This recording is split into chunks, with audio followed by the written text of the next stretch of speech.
It is time to talk footy in Ross the Boss. Thanks to PointsBet and Ross. Huge game. GWS Giants playing for their season. Nearly out of their hands also with the results versus the St Kilda Footy Club, who have also struggled late in the season. 7th v 10th. It's going to be absolutely huge. This is the equation. St Kilda win and they're in. That's all they should be worrying about. But if they lose, they can still get in on percentage, in that regard. But also the Giants, they have to win and have results go their way, really. The Dogs need to lose and all those sorts of things. So really, they're waiting on results going their way. But Saints win, they get the job done. But how do you view it for the Giants in terms of getting the win for them? Well, we'll have a look. I think they've got some real opportunities against St Kilda. We'll start with this. Their midfield dominance, I think they've got to put Whitfield, get him out of the half-back flank, put him in there, put their best in there. You've got Kelly, they put Williams in. I think Canelio comes back. It's a no-brainer for me. And if you look what St Kilda, with respect, they haven't got the A-graders in the midfield. Tim Kelly and Gaff with Nat Nui really tore them apart. That was the disappointment. I think they got laid bare in there. So if you're the Giants, you're saying... And for me, we all hear about Josh Kelly and Whitfield and Williams Canelio. Well, go and get it done. Show us your A-grade talent and give the opportunities up forward. So you're loading up even if you expose the defence a little bit? Just load up. They're looking for... You know what? Don't let it get there. Yep. You don't have to bring it out if it doesn't get there. Yep. Dominate around the ball, get it in. Do what Tim Kelly did. Tim Kelly went to another level last week, and Gaff. They showed their A-graders. They need to do the same for their coach and their club. Ross, we saw Barras intercept Mark extremely well against St Kilda last week, and you've highlighted... Yeah, it's a real concern. If you have a look at Barras, McGovern went down with a hamstring. It's the absolute Eagles' strength. So the entries weren't great. Wet and slippery. Someone said it's Saints kryptonite. Well, they're going to get it again on Friday night, and you can see Barras dominating. Well, guess what? Brett Ratton and his coaching staff, they have to plan for this man, Haynes. There's no Phil Davis. They need to take care of him. What they do, I'm not too sure. But if they let him intercept and dominate, he stopped Brisbane from getting to a grand final last year. They need to take care of Haynes. It's a real opportunity. And the tall forwards, the Giants' tall forwards haven't really fired well together this year, but you see it as an opportunity against the Saints. Yeah, they certainly. Again, West Coast. With Kennedy coming out, they had Oscar Allen and they had Liam Ryan jumping in, and they had Darling. And we'll see the footage. Undersized defenders, Caulfield down there.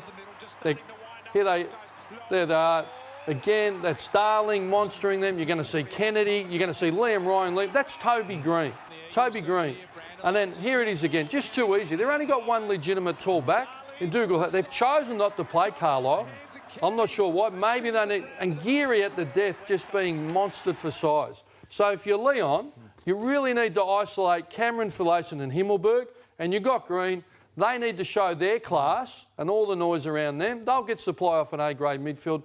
They need to get it done as well. But they need to isolate, get Howard away and isolate Wilkie, Caulfield and Geary. One question on this lot. Why haven't they fired this year, in your opinion? Is it as a matter of the ball movement midfield or them individually? I think it's a combination. Yeah. We spoke about the Giants' lack of ball movement from the defensive half and their inconsistent midfield. Like Canelio was dropped. Like, you could have found the role, but there was a reason he went out. So they need to give him supply. But for mine... They need to you covered it last week, get your edge back. Finlayson needs to work harder without the ball, they need to get physical. They all need to really be strong bulls out there and take it on. All right, let's look at how the Saints can win this game of footy, Ross. Yeah, well, I think their opportunity is, we know GWS, Finlayson, they can kick goals, but they don't chase that well, to be honest. We've shown that all year.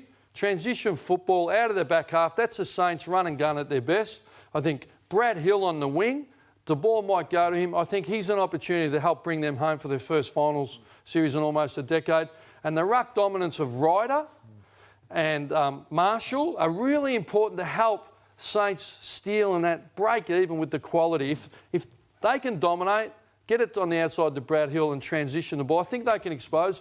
But really, the Giants should dominate with their A-grade talent. Kevin Sheedy had some interesting things to say over the last day or two. He said this... It was always going to bite them when they missed Grundy, Sheedy said. At this stage, with all the draft picks they had, surely they'd pick a good ruckman. And just on that, I know hindsight's a wonderful thing. They could have taken Brodie Grundy, but let's take a look at what they have done this year with the Mumford and also Sam Jacobs. I don't think any of them are really going well enough. As a result, this is what happens. Well, they're two ageing ruckmen. Yeah. I think they've got a plan to bring him in, bring him out. I think Mumford's their preferred, but he gets sore and he gets tired. And Sheedy's got a point. They had Lobb, they traded him out.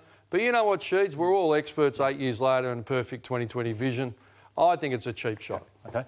Just on that then, Ross, who do you like in this one? I'm going in the Saints. I think the Saints can win this. I think their midfield gets exposed again. It has, and their form's not great. They've only won 2 of their last 6. I think GWS can get it done and should get it done. OK, the Western Bulldogs and Fremantle. It's going to be a great game because the Fremantle Doggers have found some form and the Doggies have to win to play finals. And let's take a look at the equation for the Western Bulldogs. Win and they are in, and they still play finals if GWS and Melbourne lose. Worst case, obviously they lose and results go the way. The Giants need to improve 4% in terms of their percentage as well. There's a lot of machinations in there. But you know what? At the end of the day, what they can do is go and win and take care of business and then see what unfolds because they've left themselves a little bit vulnerable. But they go in really favourites, the Bulldogs, and we'll have a look. I think there's some real opportunities for the Dockers as well in this and some challenges for the Bulldogs. Ross, no one sees Nathan Fyfe or knows Nathan Fyfe better than you do. How have you seen the way he's playing? Because he's spending a lot more time in the forward line. Yeah, I like it, particularly post-hamstring. I think he's gone from 80-20 to 60-40. So I think this week might be the week. Bontempelli last week, best on the ground. He's in sparkling form. He's an inspiration. I think, they gave Sarong to Cripps, but in the end had to send Mundy and Fyfe in. And they either go to it late or maybe just start it, give Bontempelli something to think about because he is in career best form, really. And I think the real opportunity is there an A-grade midfield versus the blend of youth and experience. But the Doggies will look to get it done. Just Bontempelli, McRae, Liberatore, Dunkley, Smith, Hunter. That's as good as you get in the AFL. And I think that's the real opportunity and the challenge for the Dockers.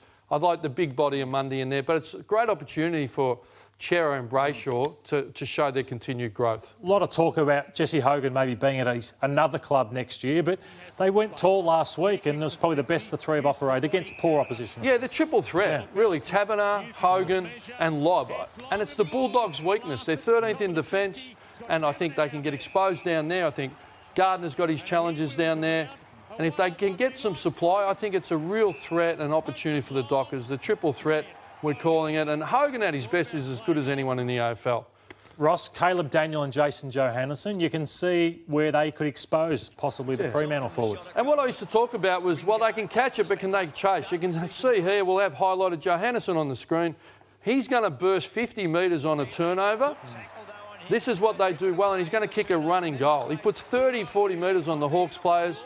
So if they're not marking it, the Dockers tall forwards, guess what? Johannesson's kicked 2 in the first, and we're going to see Caleb Daniels, who really was almost BOG last week, intercept. This is what they're capable of, and the Dockers coaching staff will have to plan, in particular for Daniels and Johannesson, on the rebound. Have they got someone to sit as a defensive forward on one of those? Yeah, I think Croden. I think Schultz plays a little bit deeper, can challenge them offensively, but I think Croden's dog-hungry, powerful young man, and whatever the coach says, he'll do. So I think that's the opportunity for a defensive forward.